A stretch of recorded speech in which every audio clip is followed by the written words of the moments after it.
আজকের এই পৃথিবীতে মুসলমান হওয়াটাই যেন অপরাধ।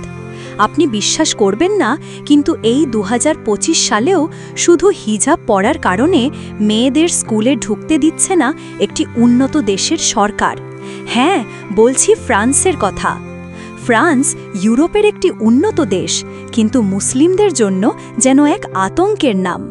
সাম্প্রতিক এক ঘোষণায় দেশটির সরকার জানিয়ে দিয়েছে মাধ্যমিক স্কুলগুলোতে আবায়া ও হিজাব সম্পূর্ণ নিষিদ্ধ।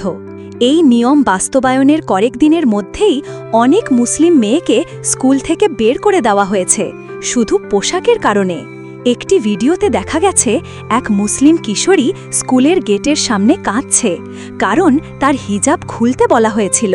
সে বলেছিল, আমার ধর্ম আমাকে এই পোশাক শেখায়, আমি কাউকে ক্ষতি করছি না, তাহলে আমাকে কেন বাধা দেওয়া হচ্ছে? ফ্রান্সে ইসলাম বিদ্বেষ নতুন কিছু নয়। ফ্রান্সে গত কয়েক বছর ধরেই চলছে ইসলাম বিদ্বেষ। মসজিদে হামলা হয়েছে, ইসলামী সংগঠন বন্ধ করা হয়েছে। এই ঘটনাগুলো নতুন নয়। এমনকি মহানবী হজরত মোহাম্মদ সাল্লাল্লাহু আলাইহি ওয়াসাল্লামকে নিয়ে ব্যঙ্গচিত্র প্রকাশ করে সরকার তা মুক্ত মতামত বলে সমর্থন করে। কিন্তু প্রশ্ন হচ্ছে, এটা কিসের মুক্তি? ধর্মকে অপমান করাটাই কি স্বাধীনতা? মুসলিম বিশ্বের নীরবতা। আর এখানেই সবচেয়ে বেদনাদায়ক বিষয়, এই অন্যায়ের বিরুদ্ধে বিশ্ব মুসলিম নেতৃত্বের মধ্যে কেউ মুখ খুলছে না। বড় বড় ইসলামী রাষ্ট্র চুপ, ওআইসি এখনও নীরব।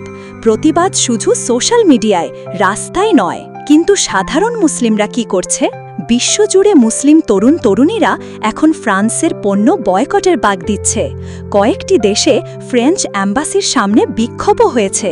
একটি কথা বারবার উঠে আসছে, আমাদের ধর্মকে অপমান করা হলে আমরা চুপ থাকতে পারি না। তো দর্শক, শেষ কথা হচ্ছে, ইসলাম আমাদের শেখায় শান্তি, সম্মান আর প্রতিবাদ। কিন্তু যখন ধর্মীয় অধিকার কেড়ে নেওয়া হয়, তখন সেই প্রতিবাদ যেন বাধ্যতামূলক হয়ে পড়ে। এই সময় আমাদের দরকার সচেতনতা, ঐক্য এবং ন্যায়ের পক্ষে দাঁড়ানোর সাহস। আর সেই কথাই বলার চেষ্টা করল voice of the Muslim channel.